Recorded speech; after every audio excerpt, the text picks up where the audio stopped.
కేసీఆర్ గారి కూతురు కవిత కొత్త పార్టీ పెట్టిందట. నేనేమో అమెరికాలో చాలా బిజీగా ఉన్నాను. ఇరాన్ యుద్ధం ఆపకపోతే 850 కోట్ల ప్రజలు నష్టపోతారు 200 దేశాల్లోని. రాత్రి పగలు ట్రంప్ గారితో, స్పీకర్ మైక్ జాన్సన్స్తో, లీడర్స్ అందరితో చర్చలు జరిపిస్తున్నాను. ఈ లోపున మన తెలుగు రాష్ట్రాలను సర్వనాశనం చేయడానికి అనేక మంది ఇంతకుముందు ఎలా పార్టీలు పెట్టారో అలాగే తెలంగాణను సర్వనాశనం చేయడానికి కవిత ఇంకొక పార్టీ పెట్టింది. ఎవరు పెట్టించారు, ఎందుకు పెట్టించారు అవన్నీ మీకు తెలుసు. అందుకే 1000 మంది ఎక్స్ఎమ్మెల్యేలు, ఎక్స్ఎంపీలు, ఎక్స్ మినిస్టర్లు ఒక్కరు కూడా జాయిన్ అవ్వలేదు. కేవలం తండ్రితో ఉన్న గొడవ. అప్పుడే చెప్పారు కేసీఆర్ గారు 2008లోనే. కవిత నా చారిటీ సిటీకి వచ్చినప్పుడు, సార్ మీరు 10 కోట్లు అడిగితే 15 కోట్లు ఇస్తానన్నా. కవిత అడుగుతుంది ఎంత ఇమ్మంటారంటే కవిత నమ్మొద్దు, ఏమీ డబ్బులు ఇవ్వద్దు అని.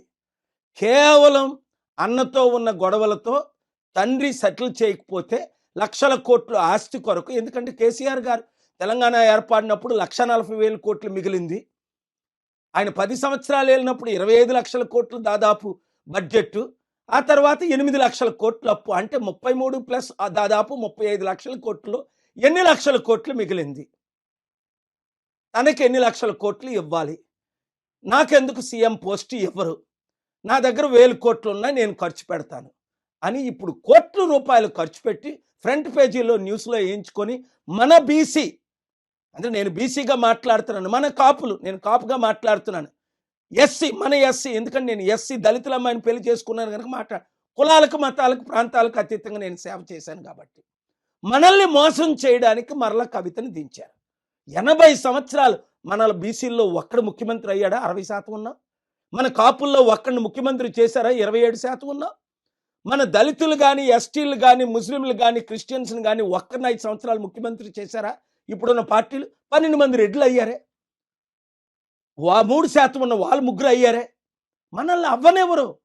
వాళ్ళదే దోచుకోవడం, దాచుకోవడం, ఖర్చు పెట్టడం. అందుకే కవిత 1000 కోట్లు దోచుకున్నది, 1000 కోట్లు దాచుకున్నది, లక్షల కోట్లు సంపాదించడానికి తండ్రితో ఫైట్ చేసి, శర్మిల ఏ విధంగా అన్నతో, జగన్తో ఫైట్ చేసి, అప్పుడే చెప్పాను శర్మిల పార్టీ ఫైట్ కొరకే, సక్సెస్ అవ్వదు, క్లోజ్ అయిపోద్ది.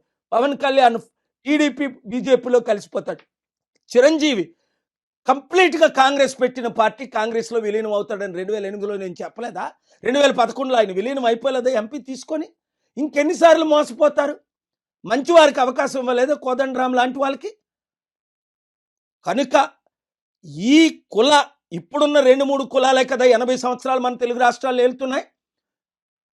ఈరోజు తెలంగాణ అప్పు 10-12 లక్షల కోట్లు, ఆంధ్ర అప్పు 13 లక్షల కోట్లు. అప్పులు ఎలా తీర్చుతారని అడిగితే కవిత అంటది 1,00,000 కోట్లు మిగిలి ఉన్నాయట. అంటే ఆవిడ కనీసం ఏబిసిడీలు కూడా తెలియదు. 1,00,000 కోట్లు మిగలలేదు. సంవత్సరానికి ఇప్పుడు తెలంగాణ గవర్నమెంట్ అప్పు చేస్తుంది 1,00,000 కోట్లు దాటి. వడ్డీ దాదాపు 50,000 కోట్లు. ఆదాయం కేవలం 2 లక్షల కోట్లే. అర్థం చేసుకోండి. వీళ్ళ వలన, కవిత వలన ఎవ్వరికి ఒరిగేది ఏమీ లేదు. కేవలం తన ఫైట్ కొరకు. BC, SC, ST, Christian, Muslims అందరూ ఏకము కండి గద్దరన్న చేరిన Praja Shanti party. Chief secretary Danamayya గారు Mala, IAS chief secretary Rosaiah గారు మాదిగ. కులాలను పక్కకు పెట్టి రండి పాల్ గారితో చేరుదామని మన ప్రజాశాంతి పార్టీలో చేరారు. రిటైర్డ్ డీజీపీ సాంగ్లియానా గారు ఇప్పుడు కూడా బ్రతికే ఉన్నారు. ఇలాంటి 100 మంది గద్దరన్న లాంటి వారు ఎందుకు చేరారు? నేను ఒక్కడనే అభివృద్ధి చేయగలను, అప్పులు తీర్చగలను, కంపెనీలు తీసుకొచ్చాను, కంపెనీలు తీసుకురాగలను, ఎకానమీని డబుల్ చేయగలను. ప్రపంచంలో ఉన్న నాయకులందరూ నాకు తెలుసు, బిజినెస్ లీడర్స్ అందరూ తెలుసు. ఇప్పుడు వరకు 100 కంపెనీలు తీసుకొచ్చాను, అప్పుడు చెప్పుకోలేదు, ఇప్పుడు చెప్తున్నాను. ఎందుకు అంటే మన రాష్ట్రాలు బాగుపడాలి, మన దేశం బాగుపడాలి. చైనా జీడిపి 22 ట్రిలియన్కి వెళ్ళిపోయింది 37 సంవత్సరాల కిందట. మనం ఈక్వల్ జీడిపి మంది కూడా, చైనాది కూడా సేమ్ జీడిపి ఆల్మోస్ట్. ఈరోజు మనం అడుక్కుంటే డబ్బులు ఇచ్చిన వాళ్ళు లేరు. కనుక యూత్ 60 లక్షలు ఉద్యోగాలు ఇస్తానంటది, 6 లక్షలు అనడానికి ఏముంది? దానికైనా విలువ ఉందా? కేసీఆర్ గారు 100 మాట్లాడలేదా? రేవంత్ రెడ్డి 100 వాగ్దానాలు చేయలేదా? మోదీ గారు డాలర్ని రూపాయిని ఈక్వల్ చేసేస్తాననలేదా? 56 రూపాయలు ఉన్నప్పుడు ఇప్పుడు అదే డాలర్ 96 రూపాయలు అయింది. వీళ్ళని నమ్మి మీరు మోసపోతారా?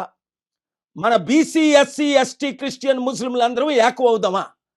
మీరే నిర్ణయం తీసుకోండి. మోసపోతారా? మరొక 80 సంవత్సరాలు మోసాన్ని ఆపి వచ్చే 2-3 సంవత్సరాలు అందరము ఏకమయ్యి ఎక్స్ ఎమ్మెల్యేలు, ఎక్స్ మినిస్టర్లు, ఎక్స్ ఐఏఎస్లు, రిటైర్డ్ ప్రొఫెసర్స్, డాక్టర్స్, ఇంజనీర్, ముఖ్యంగా యూత్ జాబులు నేను ఒక్కడనే తేగలను, అప్పులు నేను ఒక్కడనే తీర్చగలను, అభివృద్ధి నేను ఒక్కడనే చేయగలను.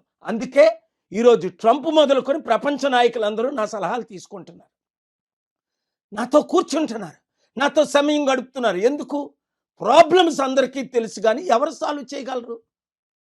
చేయలేరు. చేయగలిగారా? రోజు రోజు 2 తెలుగు రాష్ట్రాల అప్పు 25 లక్షల కోట్లు అయిపోయింది. దేశం అప్పు 100 లక్షల కోట్లు అయిపోయి ఎవరైనా తీర్చగలిగారా? మరి తెలుసుండి మీరు మోసపోతారు ఎందుకు? మరలా ఈ అవినీతి కుటుంబ కుల అవినీతి కుట్ర పాలకుల్ని ఎందుకు మీరు మళ్ళీ సపోర్ట్ చేస్తారు? ఎస్, వాళ్ళు మీడియాకు ₹1 ఇచ్చి ఫ్రంట్ పేజ్లో వస్తారు.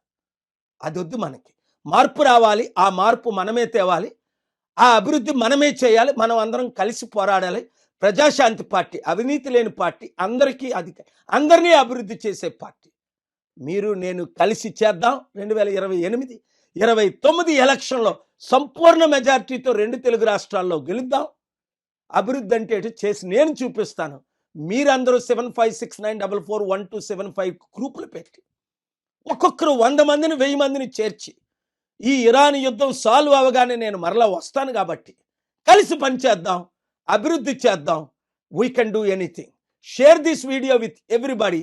మీడియా మిత్రులారా, అందరికీ ఈ వీడియో షేర్ చేసి రాష్ట్రాలను కాపాడండి. దేవుడు మిమ్మల్ని దీవించుగాక.